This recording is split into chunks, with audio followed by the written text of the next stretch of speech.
قرآني نبض حياتي، قرآني طهر ذاتي، قرآني عصمة أمري، قرآني طوق نجاتي. Allah says, this is my book. What does it mean for us? It means that this book is an eternal book of guidance for you and for me, for the whole of mankind. It's the solution to the problems of mankind. But we are all sitting on this book like a cobra on a pile of wealth. We won't have access to it. We are reading it, we are reciting it for beautification, for sawab, sawab, sawab, blessings, blessings. I say you will get your sawab. There's no doubt about that. The Holy Prophet Muhammad sallallahu alaihi wasallam, he said that when you recite the Quran and when you say alif lam mim, say alif lam mim is not a word. There are three letters, alif lam mim. When you say alif lam mim, it says you get 10 sawabs. 30 sawabs. While I am uttering it, I got it so many times already. And you listening, you got it already. I said alif lam mim, 10. If I say it 100 times, 100 times 10. You got it. So easy. I believe in that. Sawab is there, blessings are there, benefits are there. But is that the purpose of the Quran? Just cheap sawab you want to get? Look, you can get 1,000,000-fold reward. This is 10 to 1. You want to do business? 10 to 1. When you do 1,000,000 to 1, bighayra hisab, without accounting, it's a book of instructions. It's instructing you what to do. It's telling you this honor he has given you, share it with people. Don't be selfish. We are a selfish lot of people. Muslims, we are selfish. Wallah, we are very selfish. Everywhere. I ask my brother, you are very regular in your salat, mashallah. I want to know who you making salat for. I say, for my benefit. For your benefit. Mashallah. I say, you fast for 1 whole month. He said, yes. I said, for whose benefit? He said, my benefit. Yes, your benefit. He says, you give zakat. He said, yes. For whose benefit? He said, my benefit. You go for Hajj. He said, yes. For whose benefit? He said, my benefit. Everything you're doing for my benefit, my benefit, my benefit. I said, what are you doing for other man? What are you doing for him? For the unbeliever. You believe he's going to hell? The mushrik. He said, yes. Definite. He said, definite. Allah says so. One thing he will not forgive is shirk. And they are going to go to hell. He said, yes. What you doing to save them? Nothing. So Allah will be very happy with you. They are not his makhluk, not his creation. Allah will be happy. You allow them to go to hell and you did nothing. You know, he gave us a slogan. 1400 years ago, he gave the Muslims a slogan. We call it talbiyah in Arabic. I don't know literally what it means. But this is what I learned when I went for Hajj in 1983. I was hearing words. You know what people do when they go around the Kaaba, they read labbaik, Allahumma labbaik, labbaik. I was hearing and I learned that. But I didn't see the import, the implication of that. I didn't see it until when I started going around myself. Labbaik, Allahumma labbaik, labbaik, la sharika laka labbaik, innal hamda wa ni'mata laka wal mulk, la sharika lak. And I found that by the time I finished off and the people finished off, the dullest of us, the people with little intelligence, the least of us, everyone, by the time he finishes, he knows the words, La sharika lak, La sharika lak, La sharika lak. So what is that? You telling Allah that He has no associates, He has no partners, He has no equals, He has no compeers. That's what you're saying. La sharika lak, La sharika lak. But this is not true. This is not true. Because as soon as you return from where you come, there are mushriks abounding. There are more people on God's good earth who are worshipping men and monkeys, elephants and snakes today, worshipping shaitan today, than the worshippers of Allah. And you said, La sharika lak.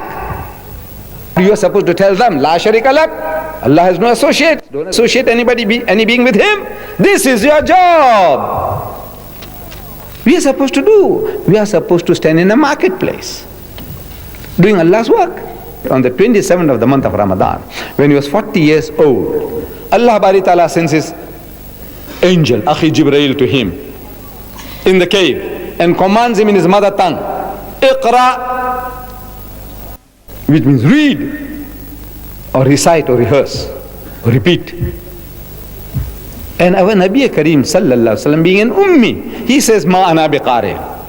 There's a testimony that he can't read. He's telling, he said, look, Ma ana biqari. He said, I'm not learned. So the angel of God commands him a second time, Iqra. Again he pleads. He said, Ma ana biqari. He's terrified.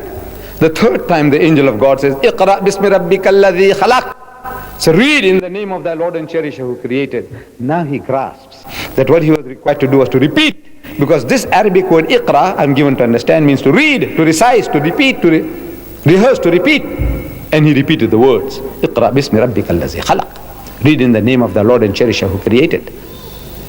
Khalaq al-insana min alaq. He said, he who created man from a mere clot of congealed blood. So he said, Khalaq al-insana min alaq. He said, Ikra wa rabbuka al-akram. So read, and the Lord is most bountiful. So he said, Ikra wa rabbuka al-akram. So allazi allama bil kalam. He said, he who taught the use of the pen. So he said, allazi allama bil kalam. So allama al-insana ma lam ya'lam. He says, taught man that which he knew not. So he said, allama al-insana ma lam ya'lam. As soon as the angel departed, he is terrified, sweating all over. He runs home some 3 miles south to his dear wife, Ummul Mumineen, Khadijatul Kubra, and he says, cover me up, cover me up. When he gets out of his excitement, he explains to her what he had seen and what he had heard. But from that day onwards, he didn't go back to the mount. This is his example. He didn't go back anymore. No more. Finished. With Ghar Hira, Jabal al-Nur. Finished. What is he doing? He's in the marketplace. He's in the bazaar. Souk. He's in the bazaars. What is he doing? He's accosting people. He says, Assalamu alaikum. Wa alaikum salam. Say, Akhi, where you come from? He says, Yaman. He says, you know, Allah has revealed to me that He is but one Allah and I'm His messenger. Another man, Assalamu alaikum. Wa alaikum salam. Say, Akhi, where you come from? He says, Yathrib, Ol Madina. He says, you know, Allah has revealed to me that He is but one Allah and I'm His messenger. Like a madman. Little wonder they call him Majnoon. Allah had to testify. Ma anta bi ni'mati rabbika bi majnoon. He said, by the grace of thy Lord, your companion is not mad or possessed. They think he's mad. But he's doing the job, his master's job. This is where you and I are supposed to be. Allah tells us, لَقَدْ كَانَ لَكُمْ فِي رَسُولِ اللَّهِ أُسْوَةٌ حَسَنَةٌ. So most certainly in the apostle of Allah, you are the best exemplar. This is the example He set us. You and I are supposed to stand in the marketplace, proclaiming the unity of God. All the mushriks are abounding around you. Call them. He said, Rama is God, is a La Sharika Lak. He said, Krishna is God, is a La Sharika Lak. He said, Jesus is God, is a La Sharika Lak. He said, Buddha is God, is a La Sharika Lak. This is your job, my job. But I know you are terrified. I said, you know, there is another way. You can get out of the difficulty. We discovered it. You see, necessity is the mother of invention. Necessity. In the shops, in the bazaar. Look what I'm doing. I put the monitor in the window. You know, 24 hours a day I can make it to do the work. Deedat is talking. 10 hours a day, 20 hours a day. The machine, I make the machine to do the job. The jinn under our control. I say, use him, man. We are using him, look. And nobody objects. Nobody says Deedat is mad. Nobody says, because I'm not there. But I'm doing the job in the marketplace.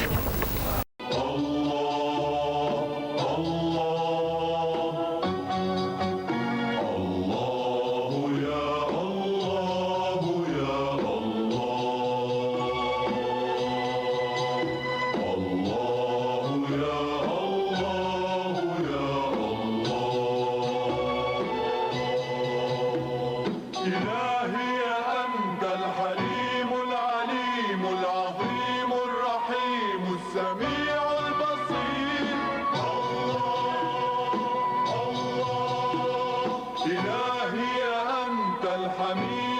المجيد الرشيد الشهيد اللطيف الخبير.